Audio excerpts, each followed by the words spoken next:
Thanks, Annette, and thanks everyone for coming to the FCS and Y Interact for putting this together. I think you said it before. This is a really timely topic right now. It's I mean, you can't read any piece of media without hearing. Oh, sorry. I'm saying how timely this topic is right now, and we've seen in the last 5 years, but especially in the last year, this sort of explosion in social media and social networking. And I think we've got a consumer base that's been empowered by technology and sort of demands and wants more control over the content and the brands that they consume. And for media brands and for marketers, you sort of have to accept that this is happening and figure out how to harness it and play in this space, or at least respond to it. So it's, I think, a challenge and an opportunity for everyone. And I'm very pleased to have three folks with me here who know a ton about brands and a ton about social networking. And I'll just quickly introduce each of them, and then we'll get into it. Gary Sheffer is the Executive Director of Corporate Communications at GE. Basically runs all of the communications and PR for a huge multinational company. Rikin Diwan from the New York Post, who's in charge of the online business development and a lot of the social networking initiatives at the Post. And Steve Rubel, who's the Director of Insights at Edelman Digital, someone who is guiding tons of clients on what and where and how they should be interacting in this new space. And so I think we'll get a lot of insight into what's going on, what's working, what's not working, hopefully some best practices that will be applicable for you guys, and I look forward to questions at the end. So I'll start with you, Steve. Okay. I think you're talking to a lot of different clients of Edelman's all the time. Is social networking a part of every conversation, and if so, why, and where does it fit into the strategy? Well, I mean, social networking for me is part of every conversation because I mean they're coming to me for that. So it's not like they're asking me about their crisis management strategy or how to do things that I don't know anything about. It is part of it, but I think there's a reason for it, and I think there's some faults in that. In the good old days of 2006, 2007, 2008. There was the first blood in 2008, before the summer, before the leaves started to fall. It seemed like, that marketers were just chasing the next big thing. And there's a phrase that one of the editors at Ad Age came up with that I love called gamoot, which is short for get me one of those. And it just seemed like every day there was a progression of stuff, and I still see that now to some degree. But it is part of the conversation because it is a primary way that people are influenced. It's a primary way that people will find content. And with all respect to my friends in the media, people I think are becoming media agnostic, and the primary way that they're going to find content is through search and social networking sites, and that's how they're going to be alerted to different things. And so I think that has a huge impact for all of our clients globally. And so yes, they are. It is. And so in that regard, they're trying to get their heads around it. And just when they think they've done that, it changes. Right. Well, Gary, you work with Edelman and obviously have a very complex organization with internal stakeholders and external stakeholders. How do you guys approach the social networking space? I mean, for us, I think what you said before about being a challenge and an opportunity is really the right way to look at it for a big company like ours. We're 300,000 people. We're in 120 countries around the world. And I would say my job as the head of communications is largely the reputation of the company. I mean, that's what comes first when I, get out of bed in the morning. That's what I start thinking about. And to do that today, you really have to engage communities around who you are and what you're trying to do. And so my job is to really create content and deliver it through channels to the different audiences that we want to reach.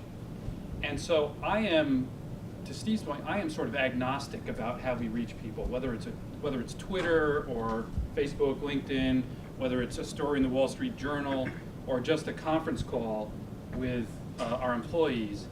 But what it's done is, I think that there's going to be more and more customization of all of these kinds of messaging in these channels, and I think that's a good thing. Some people who do, I think what I do, are sort of freaked out by this. But if I can get a message to an audience that is more customized and is more direct using some of these tools or whatever tool I'm using, that's a good thing for me, and that's a good thing for my company. So I'm excited about this. I think this is, my job has changed more in the last 18 months than it has in the previous, I've been doing this for 30 years in the previous time, so that's exciting to me. To paraphrase one of my editors at Wired, he talks about how sort of everyone has access to the printing press, and sort of you, as a brand, don't own your brand. Sort of your consumers own your brand. That's right. And they're going to say about it what they want, and they're going to take it where they want to take it. As someone who was in charge of the fourth most valuable brand in the world, does that keep you up at night? How do you manage that sort of lack of control? In what I do, there's groups of like yours, people who do what I do. And there's this whole debate about whether we've lost control of our brands, of our reputations. And I say we have more control. Listen, it does freak me out. When things can catch fire as quickly as they can, or things can be said about you that you really have no ability to influence in any way, and that you see in some of the blogging and in some of the other social media, that's frustrating. But at the same time, it opens up opportunities for you to tell your own story. Right. We're practicing journalism inside the company to build our brand and our reputation. And that's exciting to me. I love telling stories. A company like ours has great stories. And so this opens channels to me. I don't think restricts me. Well, I just want to add, I think, all your brands belong to Google. That's just the reality of it. Because Google is, GE does a great job of content, fantastic job. But Google is every brand's homepage right now. Yeah. I read a stat from Nielsen that people visit on average 115 domains a month. And when I put that up on Twitter, some people who go to 115 domains a second started to ask me, that's in a week or a day, right? An hour. I'm like, no, that's in a month. So the chances of your content being in 115 domains is getting smaller and smaller and smaller because the competition is getting bigger and bigger and bigger, thanks to Joes like me. So I think you have to think about how you not just create value in all the spaces that Gary mentioned, but are increasingly tailoring to the big G. Rikin, as a content producing company, specifically a media producing company, myself being from the same, these social networking tools are slightly different functions as well as some of the same. How are you guys using them at the New York Post? Well, sometimes it's damage control at the New York Post, which we get into a lot of trouble with. But I think what's different is with companies like GE, other than NBC, where they're pushing content, and other content producers. As a content producer, what you want to do is get your content out as much as possible. It's the distribution, and as much as an internet user is media agnostic, a media publisher is agnostic to the platform that they're being seen on. So whether it's Facebook today or Twitter today and Facebook 6 months ago. I'd like to get them on the platform where I get the most advertising. Mm-hmm. Right. We're also worried about driving traffic back to our site and getting advertising, but 2 years from now it's going to be something different. And I think for us it's being adaptable. It's understanding conceptually what your goal is.